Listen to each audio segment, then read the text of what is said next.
Hello dear students and parents, कैसे हो आप लोग। आई होप सारे स्टूडेंट्स के 10 के एग्जाम्स अच्छे से गए होंगे। अब सभी स्टूडेंट्स एंड पेरेंट्स के माइंड में ये कन्फ्यूजन होगा कि आगे क्या क्या हमें साइंस लेना चाहिए या कॉमर्स या arts.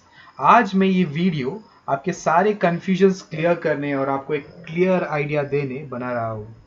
Science commerce and arts करने के बाद आपको क्या क्या अपॉर्चुनिटीज होंगे वो मैं इस वीडियो से आपको समझाऊंगा, तो ये वीडियो ध्यान से एंड तक देखिए। सो आफ्टर 10th आपके पास चार ऑप्शंस है, साइंस, कॉमर्स एंड आर्ट्स। अब ये साइंस थोड़ा सा टफर है compare to commerce and arts, लेकिन अगर आप साइंस करोगे तो आफ्टर 12th, ओके, साइंस करने वाला स्टूडेंट आफ्टर 12th उसके पास 100% ऑप्शंस होंगे, 100% करियर चूज करने का ऑप्शंस होगा।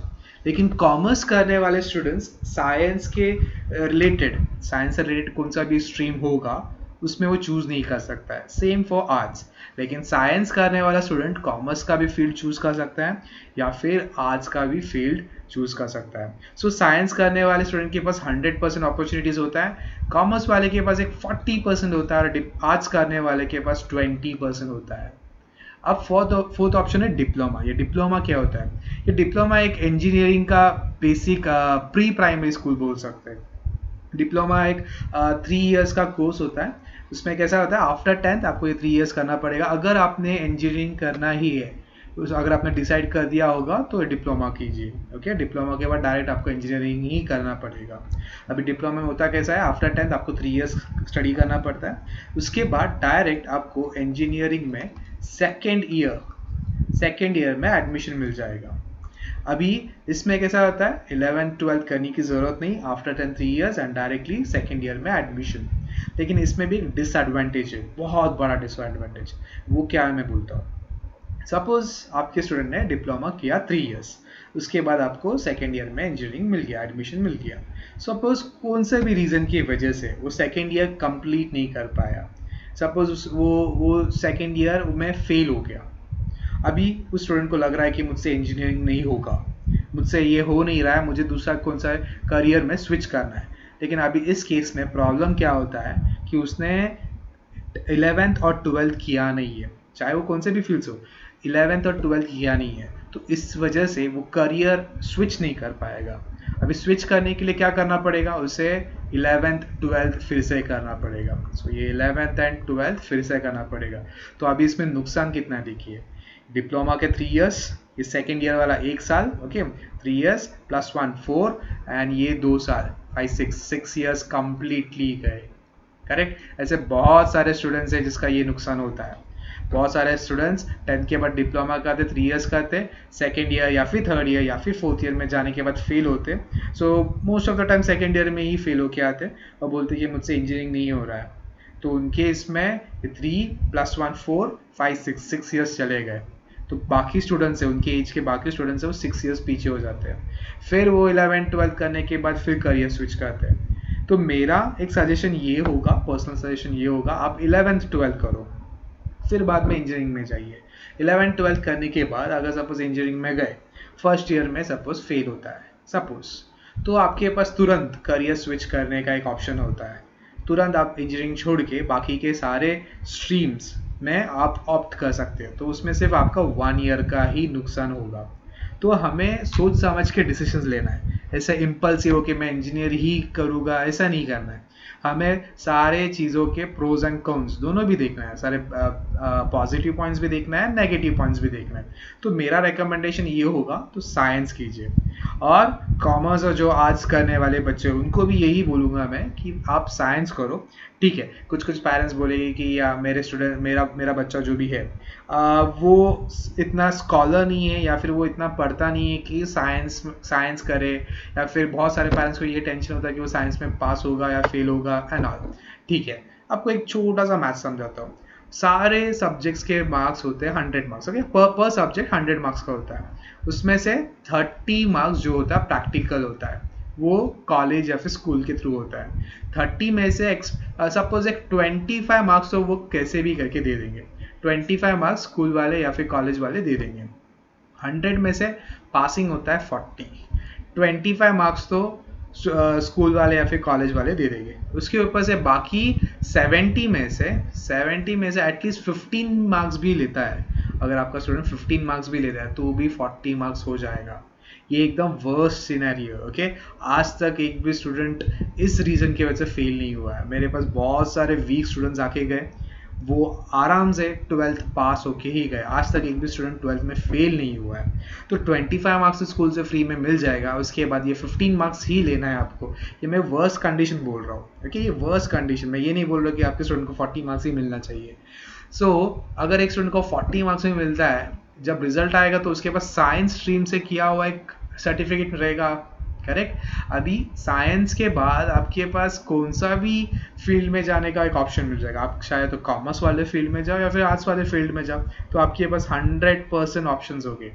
लेकिन अगर कॉमर्स से जाते हो सिर्फ 40% या फिर आर्ट्स से जाते हो 20%। तो इसीलिए मेरा एक सजेशन ये होगा कि आप साइंस ही करें, चाहे आप कितना भी वीक हो। एक्चुअली वीक ये एक फंडा एक्चुअली सबके लिए डिफरेंट है। वीक मतलब कि जो स्टूडेंट्स ठीक से स्टडी नहीं करते, जो घर पे रेगुलरली स्टडी नहीं करते, उसको वीक बोलते हैं। या फिर किसी का ब्रेन बड़ा या फिर किसी का ब्रेन छोटा होता नहीं है।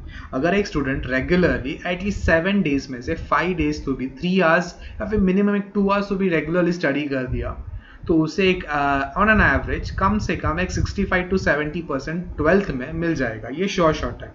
तो मैंने बहुत सारे स्टूडेंट्स देखे हुए जो 10th में अच्छा स्कोर करते, 11 12 कंप्लीटली मस्ती करते हैं, 10th में कम मिलते हैं, सॉरी 12th में कम मिलते हैं। लेकिन ऐसे भी स्टूडेंट्स हैं जो 10th में कम मार्क्स लेके अच्छे से स्टडी करके 11 12 अच्छा परफॉर्म करते।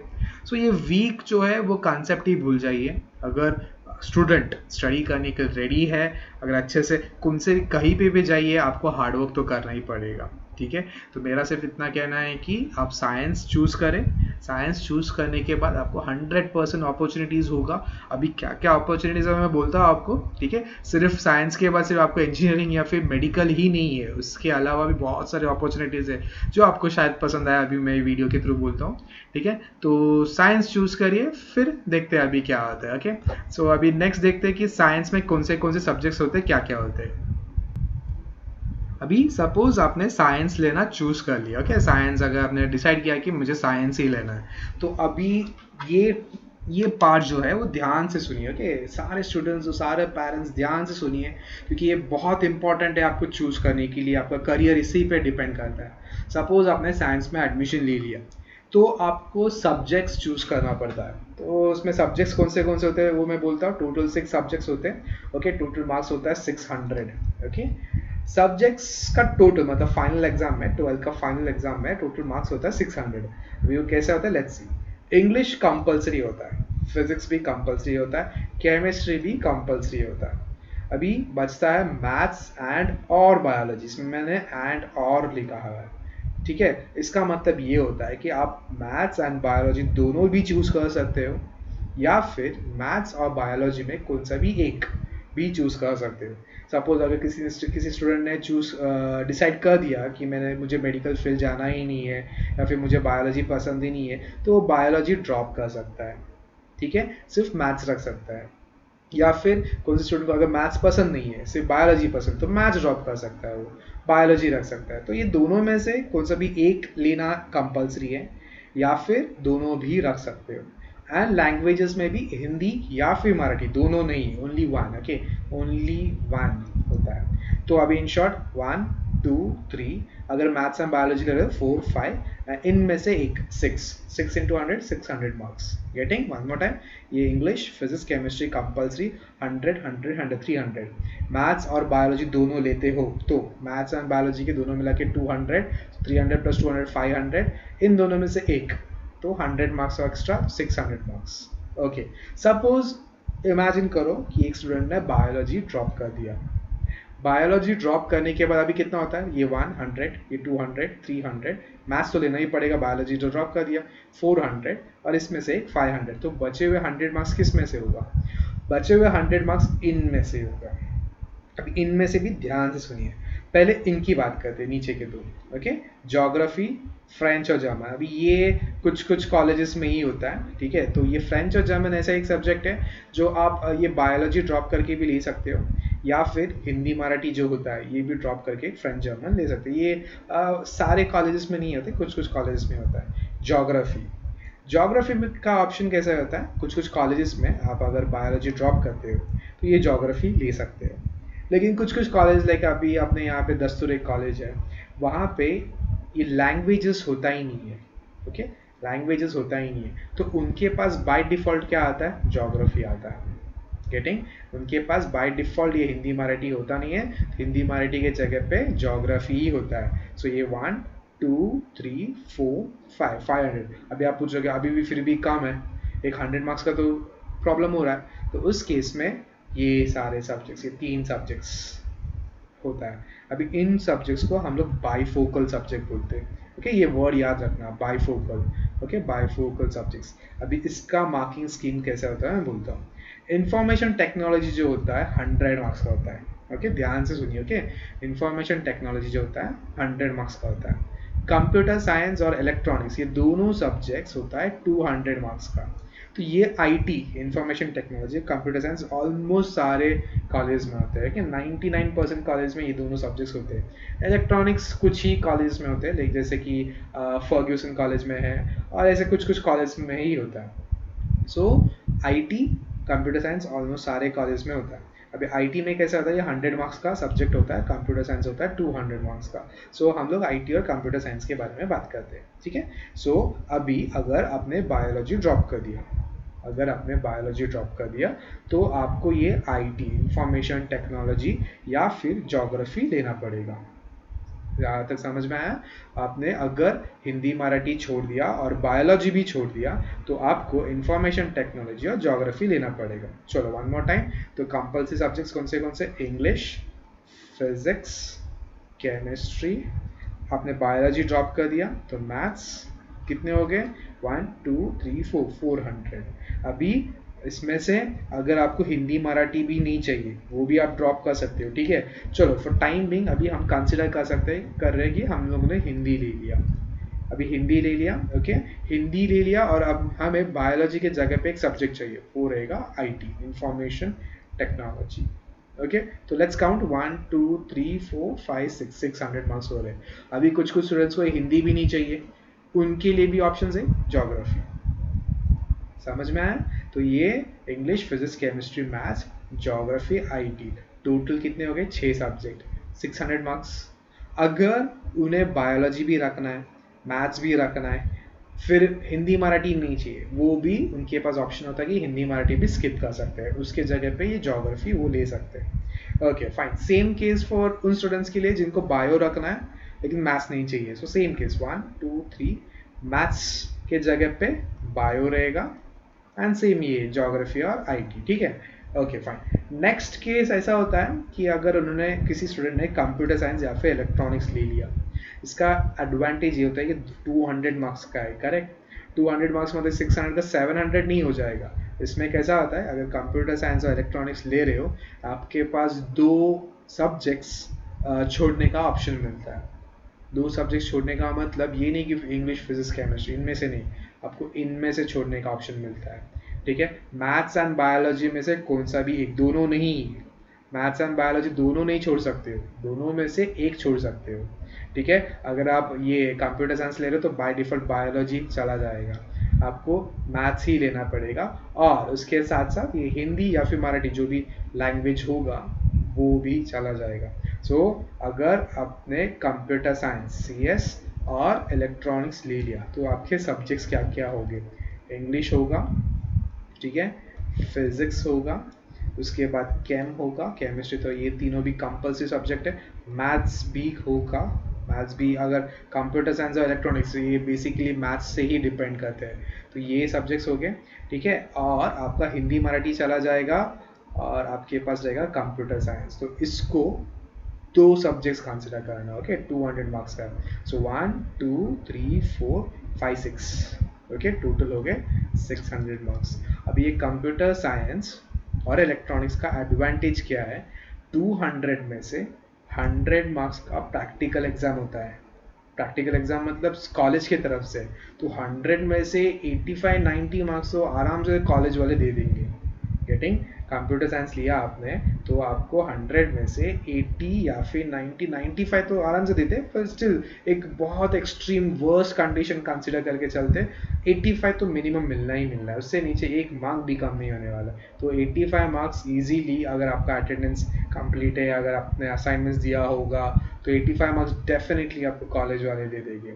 और बाकी बचे 100 मार्क्स, वो आपको करना है, ठीक है। तो ये एडवांटेज होता है कंप्यूटर साइंस और इलेक्ट्रॉनिक्स का। सो फिर से और एक बार क्विकली बोलता हूँ, 11th एंड 12th साइंस लेने के लिए English compulsory, physics compulsory, chemistry compulsory, maths और बायोलॉजी ऑप्शनल होता है। दोनों में से दोनों ले सकते हो या फिर दोनों में से एक ले सकते हो। जो स्टूडेंट्स कम इंजीनियरिंग ही करने वाले उनको मैथ्स लेना कंपलसरी है, जो जो स्टूडेंट्स मेडिकल ही करने वाले उनको बायोलॉजी लेना कंपलसरी है। फिर हिंदी या फिर मराठी में से एक ऑप्शन होता है। अगर आपको हिंदी मराठी नहीं चाहिए, ये स्किप करना है, तो आपको उसके जगह पे ज्योग्राफी एक ऑप्शन मिलेगा। फ्रेंच और जर्मन भी होता है, लेकिन वो सारे कॉलेज में नहीं होता, इसलिए मैं ये इसकी बात नहीं करूँगा।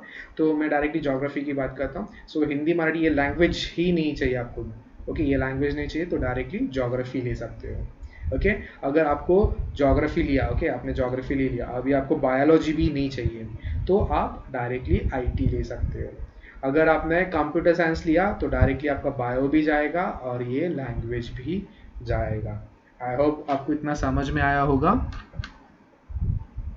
सो क्विकली आपको और एक बार समझाता हूँ। Normal subjects English, physics, chemistry, maths, biology, Hindi Marathi, ये एक ऑप्शन हो गया जिसमें आपको दोनों हो गए। अगर आपने हिंदी मराठी छोड़ दिया और उसकी जगह पे ज्योग्राफी लेते हो तो English, physics, chemistry, maths, biology, geography. अगर आपको बायोलॉजी ड्रॉप करना है, अगर आप आईटी लेते हो तो सब्जेक्ट्स हो गए English, physics, chemistry, maths, IT, geography. Geography की जगह पे लैंग्वेज भी ले सकते हो, हिंदी मराठी, बट मैं सजेस्ट करूँगा कि लैंग्वेजेस मत लीजिए, ज्योग्राफी लीजिए, क्योंकि ये स्कोरिंग होता है। Okay, next is English, physics, chemistry. अगर आपने मैथ्स ड्रॉप किया, बायो रख रहे हो, मैथ्स नहीं चाहिए, बायो रख रहे हो, फाइन, मैथ्स ड्रॉप करके ज्योग्राफी ले लीजिए, बायो, फिर हिंदी और मराठी। ओके, देन अगर आपने कंप्यूटर साइंस, ये बाईफोकल सब्जेक्ट्स बोलती, ठीक है, कंप्यूटर साइंस या फिर इलेक्ट्रॉनिक्स, अगर आप बाईफोकल लेते हो तो इंग्लिश, फिजिक्स, केमिस्ट्री, मैथ्स तो कंपलसरी होगा, आपका बायो भी जाएगा, ये हिंदी मराठी भी जाएगा, तो उसके जगह पर आएगा कंप्यूटर साइंस। लेकिन बाईफोकल का एक फंडा होता है कि वो परसेंटेज के ऊपर भी डिपेंड करता है, तो हर एक कॉलेज का एक क्राइटेरिया होता है, इतना इतना परसेंटेज चाहिए होता है, और कास्ट का भी होता है, ठीक है, डिपेंडिंग अपॉन द कास्ट और परसेंटेज आपको ये कंप्यूटर साइंस मिल भी सकता है या फिर नहीं भी मिल सकता है। So it's depends upon the college. Okay, तो ये कॉम्बिनेशंस है सब्जेक्ट्स का। अगर आपको इसमें से फिर भी कुछ डाउट है तो मुझे प्लीज़ डू कॉल कीजिए, ठीक है, मैं आपको और एक बार समझाऊंगा, बट ये है कॉम्बिनेशन। सो अगर आपको आगे जाके 12th के बाद 100% अपॉर्चुनिटीज़ चाहिए, मतलब कौन सा भी फील्ड रुकना नहीं चाहिए, तो इन दोनों में से कौन सा भी एक सेलेक्ट करना, ठीक है। आपको अगर 100% अपॉर्चुनिटीज़ कौन सा भी फील्ड में जाने का फ्रीडम चाहिए तो इन दोनों में से कोई भी, ठीक है। मतलब in short maths and bio compulsory रखना, geography, Hindi, Marathi doesn't matter much, उनका कोई प्रॉब्लम नहीं होता है, बट ये मैथ्स और बायो दोनों रखना। दोनों के एडवांटेजेस क्या है मैं बोलता हूँ, ठीक है, ये दोनों याद रखना। सो नेक्स्ट टॉपिक है career options after 12th science. अगर एक स्टूडेंट 12th साइंस करता है तो उसके पास क्या क्या ऑप्शंस है, लेट्स सी, ओके, देखते हैं। सो फर्स्ट ऑप्शन, मतलब अगर आप पीसीएम लेते हो, अगर बायोलॉजी ड्रॉप करते हो, ठीक है, आप बायोलॉजी ड्रॉप कर रहे हो और अगर आपने सिर्फ मैथ्स लिया हुआ है, पीसीएम लिया हुआ है, ठीक है, तो ये ऑप्शंस एक्चुअली आप पीसीएम वालों के लिए भी है या फिर पीसीएम भी, जो पीसीएम भी चारों सब्जेक्ट्स ले रहे हो उनके लिए भी ये वैलिड है। ओके, तो लेट्स सी कि बायोलॉजी का मैं अभी सारे फील्ड निकाल दे रहा हूँ, बायोलॉजी छोड़ दिया, सिर्फ आपने मैथ्स रखा, तो क्या क्या ऑप्शंस है आपके पास वो देखते हैं। सो फर्स्ट ऑफ ऑल तो बीटेक एंड बी इंजीनियरिंग, तो main right, main purpose of बच्चों लोग का मैथ्स करने का या फिर बायोलॉजी छोड़ने का इज इंजीनियरिंग।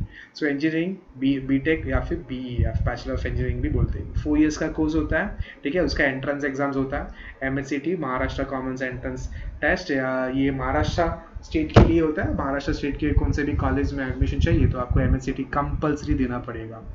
फिर होता है जेई मेंस और जेई एडवांस, ये ऑल ओवर इंडिया का होता है, ठीक है। आपको पता होगा इंडिया का सबसे बड़ा कॉलेज इंजीनियरिंग का आईआईटी होता है, ओके तो वो आईआईटी में एडमिशन मिलने के लिए आपको पहले जेई मेंस क्लियर करना पड़ेगा और उसके बाद जेई एडवांस। अगर जेई मेंस में आपको मार्क्स मिलते हैं, अगर उसमें क्राइटेरिया फिल होता है तो ही आप जेई एडवांस एग्जाम दे सकते हो। ओके सो जेई मेंस और जेई एडवांस जेई मेंस के ऊपर डिपेंड करता है। और ये जेई एडवांस अगर क्रैक कर पाते हो, अगर आपको एक क्राइटेरिया के हिसाब से मिलता है आपको मार्क्स, तो आप इंडिया के टॉप मोस्ट इंजीनियरिंग कॉलेज में आपको एडमिशन मिलेगा। अगर महाराष्ट्र में कोई चाहिए एडमिशन तो आप MHCET दे सकते हो। जेई मेंस अभी तक सभी कंपलसरी नहीं किया गया, अभी तक ये 2020 चल रहा है। अभी तक जेई मेंस महाराष्ट्र के इंजीनियरिंग कॉलेजेस के लिए जेई मेंस कंपलसरी नहीं है, MHCET भी रहेगा तो भी चलेगा, नो प्रॉब्लम। और ये जेई मेंस साल में 2 बार होता है, ठीक है, 12th के इसमें साल में 2 बार होता है।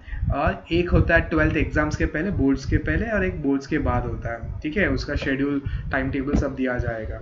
और दोनों एग्जाम में से जिसमें आप अच्छा परफॉर्म करते हो उसके मार्क्स काउंट किया जाएगा। और आपके पास ऑप्शंस होता है, आप चाहे तो दोनों भी कर सकते हो या फिर चाहे तो एक भी अटेम्प्ट कर सकते हो। सो मैं तो सजेस्ट करूँगा दोनों ही करना। दोनों में से जिसमें अच्छे मार्क्स मिलेंगे वो मार्क्स काउंट किया जाएगा। और जेई मार्क्स में नेगेटिव मार्किंग भी होता है, ठीक है। एक क्वेश्चन होता है 4 मार्क्स का, अगर करेक्ट मिलता है 4 मार्क्स और रॉन्ग मिलता है तो -1 मिलता है, ठीक है। इसके बारे में हम लोग बाद में बात करते हैं, लेकिन ये एंट्रेंस एग्जाम्स होते हैं इंजीनियरिंग के लिए। सो महाराष्ट्र में मिलना है इंजीनियरिंग में तो MHCET इज कंपलसरी। ये हम लोग 11th और 12th से इसका प्रिपरेशन स्टार्ट करेंगे, इसका और जेई मेंस का। तो इंजीनियरिंग में कौन से ऑप्शन है? कंप्यूटर इंजीनियरिंग, आपको तो पता ही होगा क्या होता है कंप्यूटर इंजीनियरिंग में। कंप्यूटर्स, जिसको भी कंप्यूटर्स में इंटरेस्टेड हो तो कंप्यूटर इंजीनियरिंग करे। मैकेनिकल इंजीनियरिंग, मैकेनिकल में ऑटोमोबाइल्स भी आता है, मशीन्स के बारे में सब होता है। मैकेनिकल का एक सब पार्ट होता है ऑटोमोबाइल। फिर आता है इलेक्ट्रॉनिक्स एंड टेलीकम्युनिकेशन, जिसको इलेक्ट्रॉनिक्स में या फिर कम्युनिकेशंस में, मोबाइल्स में, सैटेलाइट्स में वगैरह इंटरेस्ट हो उनको इलेक्ट्रॉनिक्स एंड टेलीकम्युनिकेशन। फिर civil engineering, buildings and all, है ना, कंस्ट्रक्शन जो भी रहता है वो सिविल इंजीनियरिंग। इंफॉर्मेशन टेक्नोलॉजी, ये भी एक कंप्यूटर इंजीनियरिंग का ही पार्ट है, IT। फिर इलेक्ट्रिकल इंजीनियरिंग, जैसे नाम है इलेक्ट्रिकल, पता होगा क्या रहेगा। रोबोटिक्स, ये अभी बहुत ज़्यादा इंडस्ट्री में ग्रो हो रहा है, रोबोटिक्स इंजीनियरिंग। एरोनॉटिकल मतलब ये अपना एरोप्लेन्स एंड ऑल, वो उन सब का इंजीनियरिंग होता है। Chemical engineering and many more. तो इंजीनियरिंग के बहुत सारे और भी ऑप्शंस है, लेकिन ये सारे फेमस है। रोबोटिक्स अभी बहुत बढ़ रहा है इसका, ठीक है। तो ये सारे फेमस इंजीनियरिंग्स है, और भी स्ट्रीम्स है, लेकिन ये अभी कॉमन चल रहा है, ठीक है। अगर किसी को इंजीनियरिंग में एडमिशन नहीं मिलता है, ओके, अगर किसी को इंजीनियरिंग में एडमिशन नहीं मिलता है या फिर CET क्रैक नहीं कर पाता है, उनके लिए मैं सजेस्ट करूँगा फिर BCA और BCS। ओके, BCA और BCS कम्प्लीटली 12 के मार्क्स के बेस्ड ही होता है, इसका कोई एंट्रेंस एग्जाम्स नहीं होता है। अगर आप BCA करते हो, BCA मतलब bachelor in computer application, software अगर डेवलप करना होगा या फिर कंप्यूटर सॉफ्टवेयर के बारे में, या फिर कंप्यूटर से related, okay, in short computer से रिलेटेड आपको जॉब चाहिए, अच्छा IT इंडस्ट्री में जॉब चाहिए, इसी में बैठ के अच्छे से काम करना है, तो इन दोनों में से कौन सा भी, BCA या फिर BCS। ओके, ये बैचलर इन कंप्यूटर एप्लीकेशन और ये है बैचलर इन कंप्यूटर साइंस। ये 3 साल का कोर्स होता है, इंजीनियरिंग 4 इयर्स का कोर्स होता है। तो BCA करने के बाद, अगर 3 साल का कोर्स करने के बाद और आगे MCA, okay, master in computer application कर सकते हो, या फिर BCS करने के बाद MCS भी कर सकते हो। 2 साल का कोर्स होता है, मतलब टोटल 5 इयर्स। ये आपके ऊपर होता है, आप 3 साल स्टडीज़ करने के बाद जॉब करके भी कर सकते हो। ओके, जॉब करते करते भी आप MCA या फिर MCS कर सकते हो, या फिर गैप लेके, लेकिन आपके ऊपर, it's completely up to you. 5 साल इन्वेस्ट करना है कंपल्सरी नहीं है, 3 साल बस हो गया। 3 साल ये BCS में अगर अच्छे मार्क्स मिलते हैं, या फिर BCA में अगर आपको डिसेंट मार्क्स मिलते हैं, अगर आपका प्लेसमेंट कॉलेज के थ्रू ही होता है, अच्छे कंपनीज में होता है, तो स्टार्टिंग में मिनिमम एक 20,000 सैलरी तो मिलना ही मिलना है। ओके, स्टार्टिंग में मिनिमम मैं बोल रहा हूँ, सबसे मिनिमम फर्स्ट ईयर में 20,000 तो मिलना ही मिलना है। जैसे जैसे आप अच्छा परफॉर्म करोगे, कौन से भी काम में जाओ, कौन से भी फील्ड में जाओ, आपको अच्छा परफॉर्मेंस के ऊपर ही आपको इंक्रीमेंट मिलेगा, ठीक है, कौन सा भी फील्ड रहने दीजिए। तो इसमें BCS करने के बाद भी अगर आपको जॉब मिलता है, अच्छा परफॉर्म करते हो, तो आपका salary year by year increase हो ही जाएगा। और उसके साथ साथ अगर आप BCS के बाद MCS या फिर BCA के बाद MCA करते हो, तो आपको जो सैलरी इंजीनियर के लेवल पे ही मिल जाएगा। सो जो भी स्टूडेंट्स इंजीनियरिंग की ड्रीम्स देखते हैं, अगर इन केस नहीं होता है उनसे, ओके, कौन सा भी रीज़न की वजह से, तो डोंट डिसहार्टन, उनके पास ये 2 ऑप्शंस भी है, BCA और BCS, ओके। फिर नेक्स्ट ऑप्शन है बैचलर ऑफ आर्किटेक्चर, जिनको बिल्डिंग्स का डिज़ाइन करना होता है ना, ये आर्किटेक्चर तो सुना ही होगा आपने। तो ये आर्किटेक्चर 5 इयर्स का कोर्स होता है, उसके लिए JEE मेंस जो एंट्रेंस एग्जाम होता है इंजीनियरिंग का, वो देना पड़ता है। कुछ कॉलेजेस मेरिट के बेस में भी देते हैं, JEE मेंस कंपल्सरी है कुछ कॉलेज में, ठीक है। तो ये बैचलर ऑफ आर्किटेक्चर भी हो गया, जो डिज़ाइन वगैरह करते हैं, बिल्डिंग्स का डिज़ाइन वगैरह करते हैं, ठीक है, मॉन्यूमेंट्स वगैरह डिज़ाइन करते हैं, उनके लिए होता है आर्किटेक्चर, ओके।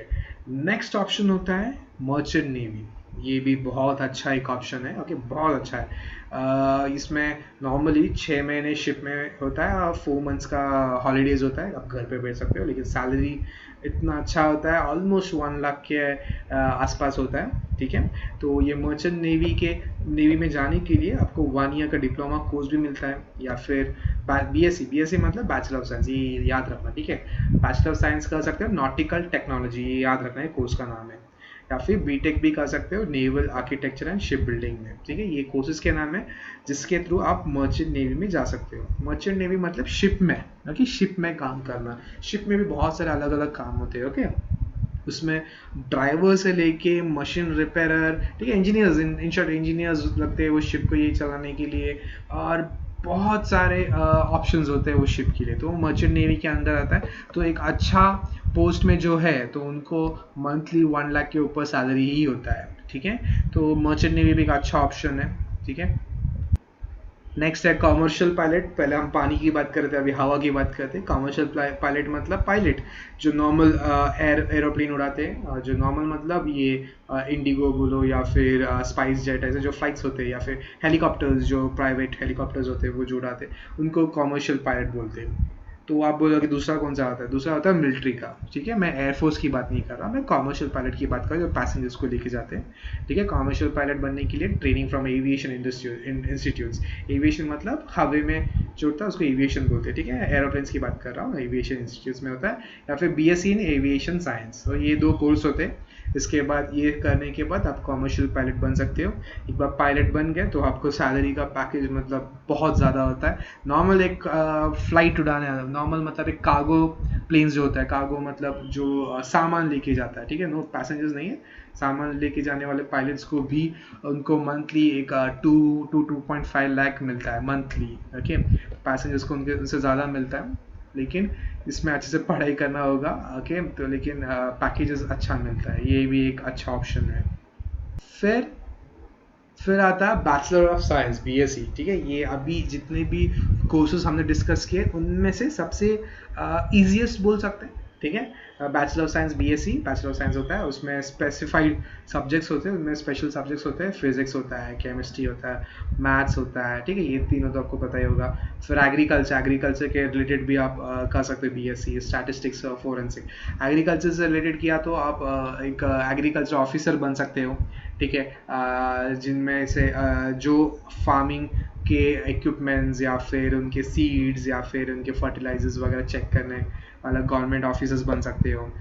फॉरेंसिक मतलब जिसमें DNA वगैरह चेकिंग होता है। BCID क्राइम ब्रांचेस में भी फॉरेंसिक रिपोर्ट्स वगैरह आता है, पता होगा ना आपको, जब भी कोई डेड बॉडी आता है उनका फॉरेंसिक रिपोर्ट निकालना पड़ता है, DNA टेस्टिंग वगैरह करना पड़ता है, तो वो सारा फील्ड ये फॉरेंसिक में आता है, ठीक है। मैं एकदम डिटेल में नहीं जा रहा हूँ, मैं जस्ट ऊपर से आपको समझा रहा हूँ कि क्या आता है। स्टैटिस्टिक्स मतलब अभी कौन से भी कंपनी में आप काम कर रहे हो, कौन से भी कंपनी में कहाँ पे प्रॉपरली इन्वेस्टमेंट किया तो कहाँ पे आपका प्रॉफिट होगा, या फिर इस कंपनी में इतना XYZ इन्वेस्टमेंट किया, या फिर यहाँ पे इतना खर्चा किया। कौन सा भी एक सपोज एक कंपनी सोफ़ा सेट मैन्युफैक्चर कर रही है, ओके, सपोज एक कंपनी सोफ़ा सेट मैन्युफैक्चर कर रही है, तो एक ईयर में कितना अगर सोफ़ा सेट मैन्युफैक्चर करने के बाद, बेचने के बाद कितना प्रॉफिट होगा, वो सब स्टैटिस्टिक्स के ऊपर है। मैं ये जस्ट एक बहुत कॉमन एग्जांपल, ओके, वो फर्नीचर वाला बहुत छोटा हुआ एग्जांपल है, एक्चुअली बड़े बड़े सेल्स में चलता है, ठीक है। IT सॉफ्टवेयर कंपनीज में एक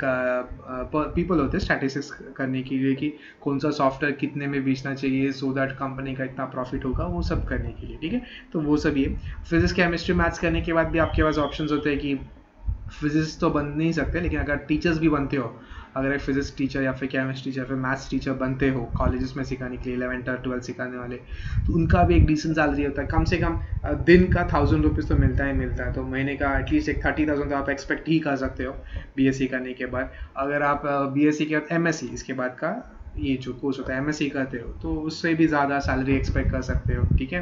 अगर एक कॉलेज के हेड ऑफ द डिपार्टमेंट या फिर प्रिंसिपल वगैरह बन सकते हो इस ये कोर्सेज वगैरह करने के बाद, या फिर स्कूल के प्रिंसिपल या फिर स्कूल के टीचर्स भी बन सकते हो। तो मिनिमम 30,000 सैलरी अच्छे स्कूल या फिर कॉलेज में एक्सपेक्ट कर सकते हो मिनिमम, और वो बढ़ भी सकता है, it can go up to 60 to 80,000 also, okay.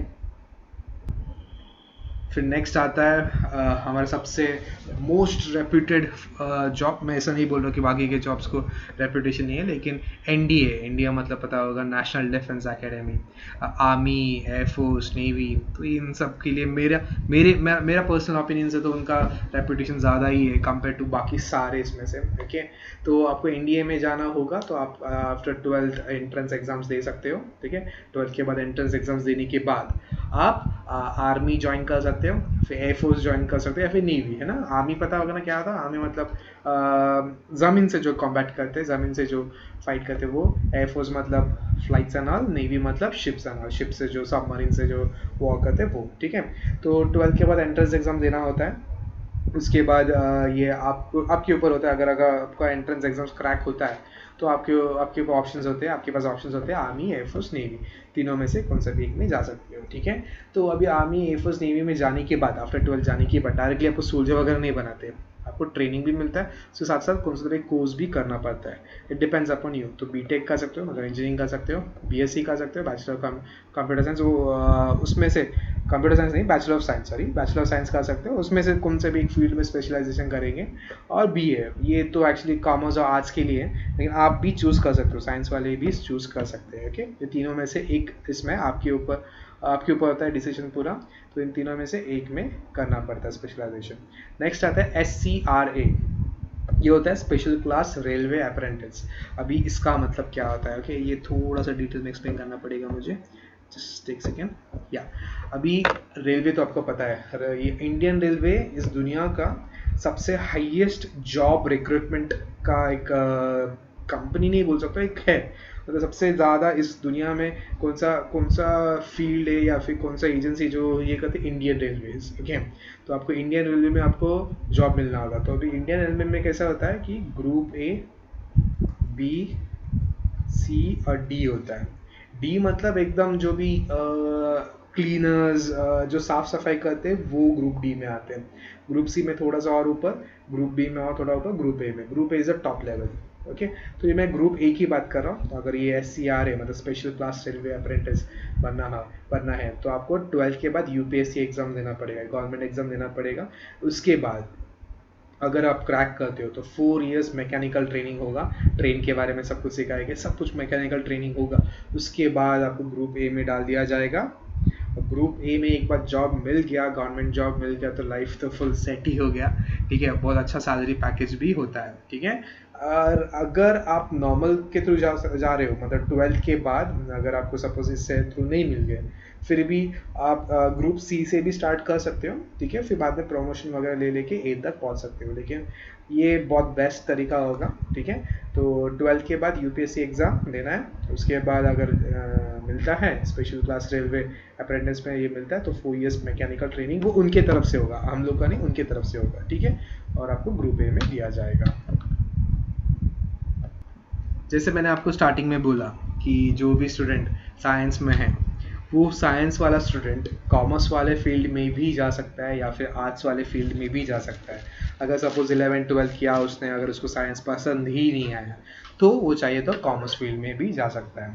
तो कॉमर्स वाला मेन, मैं पूरा डिटेल में नहीं जाऊँगा कॉमर्स और आर्ट्स का, ठीक है। मैं साइंस का भी पूरा डिटेल में नहीं गया हूँ, मैंने सिर्फ जो मेन है जो एकदम ट्रेंडिंग में होता है, ओके, जो सब नॉर्मली करते हैं वही मैं बात कर रहा हूँ। अगर मैं डिटेल में करने गया तो टू बी वेरी ऑनेस्ट मुझे भी पूरा नहीं पता है, किसी को नहीं पता, इतने सारे जॉब अपॉर्चुनिटीज़ है, बहुत सारे अपॉर्चुनिटीज़ है। तो मैं सिर्फ मेन की बात कर रहा हूँ। तो चलो ये देखते हैं कि अगर 11th-12th करने के बाद अगर स्टूडेंट को साइंस फील्ड नहीं पसंद आता है और उसे कॉमर्स में जाना है तो कॉमर्स में क्या क्या ऑप्शन है। ये होता है फर्स्ट है कि bachelor of business administration BBA, ठीक है। कौन से भी कंपनी में MBAs है BBAs वाले चाहिए होता है, सो दैट उनका एडवर्टाइजिंग हो जाए, या फिर एडवर्टाइजिंग एजेंसीज जो होता है ना, जो पब्लिसिटी करते हैं, वो सब कैटेगरी में ही आता है, BBA वाले आते हैं। नेक्स्ट है बैचलर इन मैनेजमेंट स्टडी। ठीक है, कौन सा भी कंपनी स्मूथली चलने के लिए एक मैनेजमेंट होना चाहिए, राइट। स्कूल्स भी चलने के लिए मैनेजमेंट, अगर मैनेजमेंट प्रॉपर नहीं हो तो वो चलेगा नहीं, तो उसमें भी ये फील्ड आता है, बैचलर इन मैनेजमेंट स्टडी। फिर बीकॉम तो बहुत नॉर्मल है। फिर चार्टर्ड अकाउंटेंट, ये तो सभी ने सुना होगा चार्टर्ड अकाउंट क्या होता है। CA क्या होता है?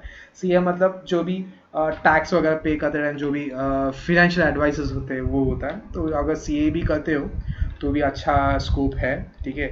इसके लिए अच्छे से मैथ्स आना चाहिए, अगर एक बार CA बन गए तो अच्छा खासा सैलरी पैकेज मिल जाएगा।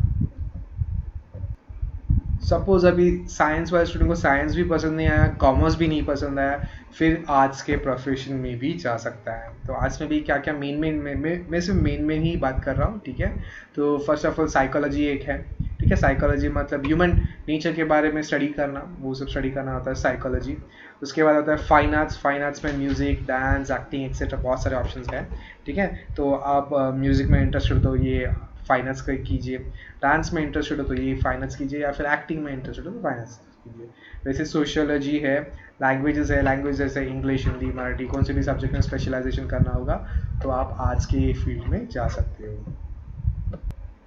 अपार्ट फ्रॉम साइंस, ये आर्ट्स या फिर कॉमर्स, उसके अलावा मतलब, और ये जो रेगुलर थे उनके अलावा भी कोर्सेज है, ठीक है। ये 12th साइंस के बाद आपके पास ये सब ऑप्शंस भी है, क्या क्या, लेट्स सी। ये है BPEd, ये बैचलर ऑफ फिजिकल एजुकेशन है। आपके स्कूल के कंप्यूटर बोलो सॉरी, आपके स्कूल के PT टीचर्स जो होते हैं वो है BPEd। BJMS, bachelor of journalism and mass, अगर आपको न्यूज़ एंकर बनना पसंद हो या फिर TV प्रोडक्शन में काम करना है, फिल्म प्रोडक्शन में काम करना है, तो ये BJMS कर सकते हो, okay. This is bachelor of journalism and mass. फिर आता है BHM, bachelor in hotel management. अगर आपको होटल में काम करना है, मैं ऐसे लोकल ढाबा वगैरह बात नहीं कर रहा हूँ, मैं 5 स्टार होटल्स में वगैरह काम करना है आपको, तो आप ये बैचलर इन होटल मैनेजमेंट कर सकते हो। इसमें सारे ट्रेनिंग होता है, शेफ से लेके कैसे लोगों से बिहेव करना है, वेटर्स जो होते हैं, जो प्रोफेशनल्स होते हैं, उन सब का ट्रेनिंग मिलता है इसमें BHM में। That is bachelor in hotel management, जो रूम हाउस कीपिंग एंड सब कुछ होता है इसमें, ओके। नेक्स्ट इज LLB तो पता है, लॉयर, ठीक है। लॉयर भी बन सकते हो। इवेंट मैनेजमेंट, आजकल तो ये ट्रेंडिंग में चल रहा है बहुत, क्योंकि अभी बड़े बड़े शादियों में या फिर बड़े बड़े बर्थडे पार्टीज में बड़े बड़े ऑर्गेनाइजर्स आते हैं, इवेंट मैनेजर्स आते हैं, ठीक है। बड़े बड़े शोज में सब इवेंट मैनेजमेंट लगता है, तो वो भी एक कोर्स है। फिटनेस कोर्स, अगर जिम ट्रेनर्स वगैरह बनना है वो भी कर सकते हो। एनिमेशन इंडस्ट्री भी आजकल बहुत चल रहा है, ठीक है। कार्टून्स या फिर एनिमेज पता होगा ना, कार्टून्स वगैरह, थोड़ा अच्छे क्वालिटी वाला, ठीक है।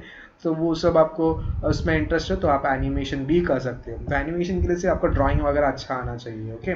तो ये सारे कोर्सेज भी है। तो साइंस के बाद या फिर कॉमर्स के बाद, आर्ट्स के बाद, कौन से भी स्ट्रीम लेने के बाद आप ये सारे कोर्सेज कर सकते हो, ठीक है। अभी नेक्स्ट है career options after PCB, physics, chemistry, biology. PCB भी बोल सकते हैं या फिर PCMB भी बोल सकते हैं, जो स्टूडेंट PCMB ले रहे हैं। तो मैं आज जितने भी डिस्कस कर रहा हूँ सारे के सारे ऑप्शंस हो गए वो PCMB लेने वाले स्टूडेंट के पास। या फिर अगर एक स्टूडेंट PCM लेता है, PCM फिजिक्स, केमिस्ट्री, मैथ्स, तो अब तक जितना भी मैंने डिस्कस किया, अब तक जितने भी मैंने फील्ड्स डिस्कस किए, उतने ही है उनके पास ऑप्शंस। नेक्स्ट है जो बायोलॉजी लेते हैं, जो मैथ्स नहीं ले रहे, ठीक है। तो जिन्होंने मैथ्स नहीं लिया, तो अभी तक जितने भी मैंने डिस्कस किया, नॉट वो होटल मैनेजमेंट या फिर कॉमर्स या फिर आर्ट्स वाले नहीं, जो प्रॉपर साइंस वाले जो स्ट्रीम्स थे, जैसे एरोनॉटिकल इंजीनियरिंग सारे फील्ड, या फिर BCS या फिर BCA या फिर पायलट, वो सब फील्ड भूल जाइए, एक्सेप्ट आर्ट्स, कॉमर्स और ये जो एंकरिंग, वो सब छोड़ के बाकी जो प्रॉपर साइंस के फील्ड्स थे वो सब भूल जाइए अगर आप PCB लेते हो, ठीक है। तो PCB लेने के बाद आपके पास क्या क्या ऑप्शंस है। मेडिकल तो पता ही है आपको, डॉक्टर तो बनना ही है अगर, हाँ ठीक है, अगर डॉक्टर तो रहना ही रहना, ये ऑप्शन तो रहना ही वाला है। तो फर्स्ट ऑफ ऑल सबसे मेन वाला MBBS, bachelor of medicine and bachelor of surgeries, सबको पता है MBBS क्या है। Next is BDS, bachelor of dental surgery, dentist, okay, BMS bachelor of Ayurveda medicine surgery and BHMS is bachelor of homeopathic medicine and surgery. तो जो भी main वाला doctor बनना है MBBS वाला, तो दिस इज MBBS, ये सबसे टफेस्ट होता है, ठीक है। ये 5 years का कोर्स होता है, फिर BDS डेंटिस्ट, फिर आयुर्वेदा, और ये है होम्योपैथी। सपोज अगर किसी स्टूडेंट ने बायोलॉजी लिया और वो मेडिकल में जा नहीं पाया, ठीक है, तो ख़त्म नहीं होता है लाइफ, उसके अलावा मेडिकल के अलावा भी बहुत सारे ऑप्शंस हैं।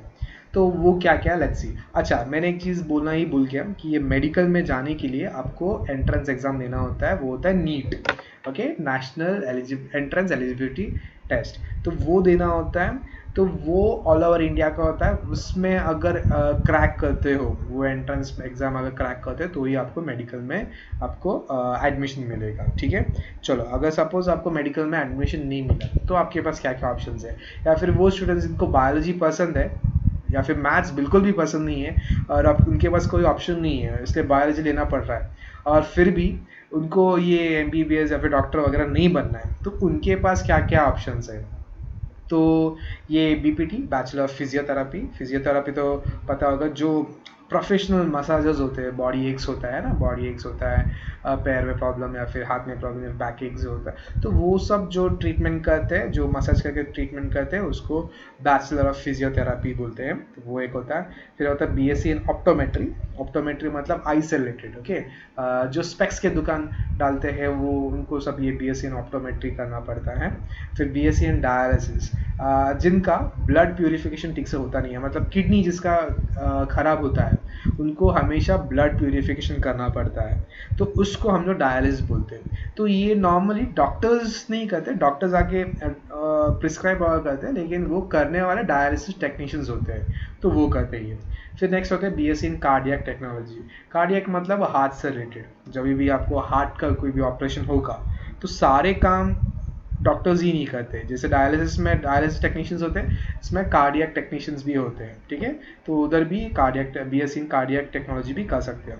फिर आता है BSc इन एनेस्थीसिया। अभी आपको एक इंटरेस्टिंग फैक्ट बोलता हूँ कि जो हम लोग ऑपरेशन से पहले डॉक्टर्स हमें एक एनेस्थीसिया देते हैं, उसका भी एक प्रॉपर अमाउंट होता है, कितने टाइम में कितना देना है, कितना अमाउंट, वो सब का भी एक स्पेशलाइजेशन होता है, ठीक है। वो है BSc इन एनेस्थीसिया। फिर BVSc bachelor in veterinary science. Veterinary मतलब जिनको एनिमल से बहुत इंटरेस्ट है, बहुत प्यार है, वो एनिमल्स का डॉक्टर बन सकते हैं, that is BVSc bachelor in veterinary science. और मैंने गलती से मेन तो लिखना ही भूल गया, BSc in nursing, okay. Nurse, एक नर्स बनना भी बहुत इंपॉर्टेंट है और बहुत अच्छा एक ऑप्शन है, BSc इन नर्सिंग, ठीक है।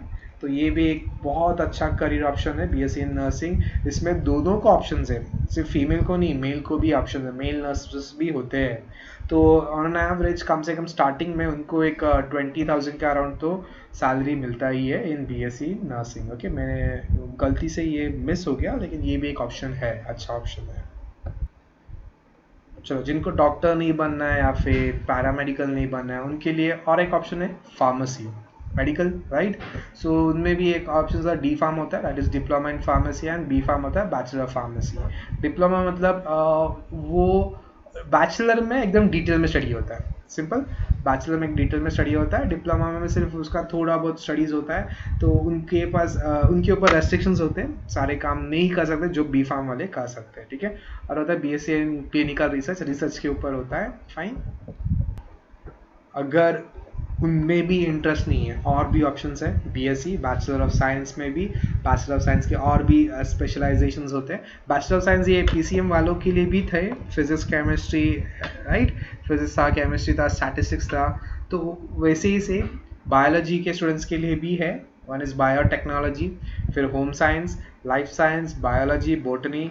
बायोलॉजी के अंदर सब कुछ आ जाता है, बॉटनी में प्लांट्स के बारे में, जूलॉजी में एनिमल्स के बारे में, then food and nutrition, okay, food और न्यूट्रिशन के बारे में डीप स्टडी करना, जो भी कौन से भी फूड में प्रिजर्वेटिव्स कितना यूज़ करना चाहिए, वो सब स्टडी करना है फूड एंड न्यूट्रिशन में। माइक्रोबायोलॉजी, माइक्रो ऑर्गेनिजम्स के बारे में स्टडी करना है ऑल, ठीक है। एंड आता है एग्रीकल्चर भी, इसमें आता है BSc में आता है, बैचलर ऑफ साइंस में। सो आपने अभी तक ये देखा होगा कि साइंस करने से सिर्फ आपके पास सिर्फ डॉक्टर बनना या फिर इंजीनियर बनना ही नहीं, कितने सारे ऑप्शंस है आपके पास, राइट। तो आपके पास ऑप्शंस की कोई कमी नहीं है।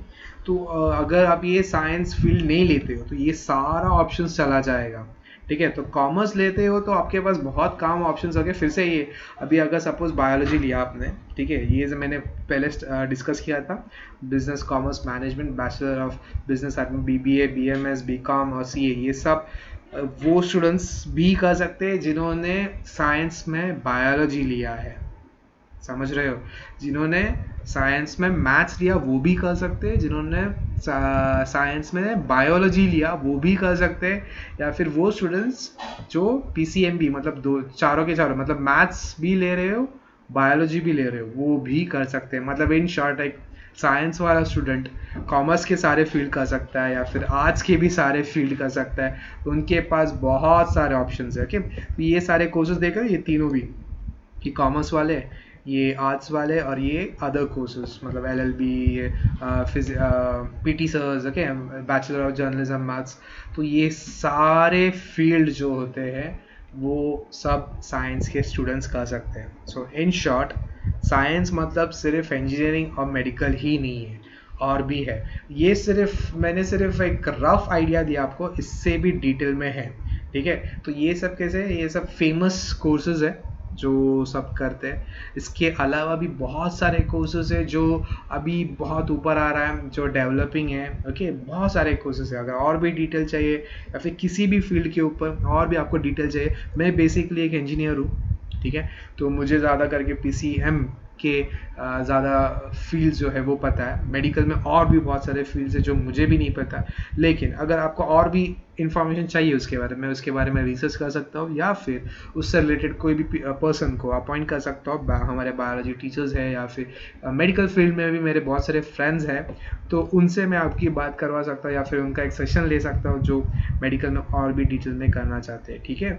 या फिर आपको कौन से भी दूसरे सब्जेक्ट्स में या फिर कौन सा भी आपको पता है कि ये कोर्स होता है, उसके बारे में आपको इन्फॉर्मेशन चाहिए, आप मुझे मैसेज कर सकते हो। तो आप मुझे कॉल भी कर सकते हो, मैसेज भी कर सकते हो इस नंबर पे, ठीक है, मैं आपको पूरा इन्फॉर्मेशन दे दूंगा। Okay, I hope you like this video, thank you so much.